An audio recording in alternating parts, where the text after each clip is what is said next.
voyais déjà en photographie. Auteur, compositeur, interprète, mais aussi acteur. En 70 ans de carrière, Charles Aznavour est devenu une icône populaire.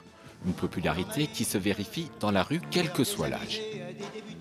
Un grand nom de la chanson, un excellent compositeur. C'est un homme quand même qui est comme Johnny Hallyday, quoi. C'est même mieux que Johnny Hallyday. Et aujourd'hui, ce monsieur, il part et c'est, on va dire, du patrimoine français qui s'en va. Pour moi, ça m'évoque surtout mes grands-parents, parce que c'est mon grand-père qui écoutait beaucoup Aznavour et tout. Donc du coup, vraiment, ça me rappelle mon grand-père et c'est cool.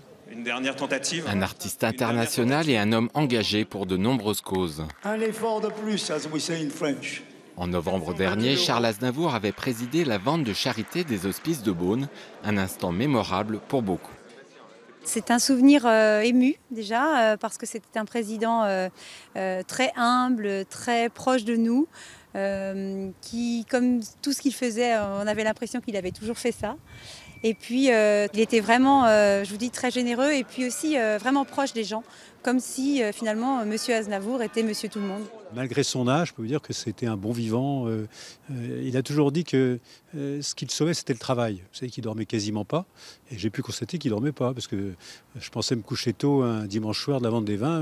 On est restés encore à discuter tous les deux jusqu'à 2 h du matin. Avec plus de 1200 titres enregistrés, on avait tous aujourd'hui forcément une chanson du grand Charles dans la tête.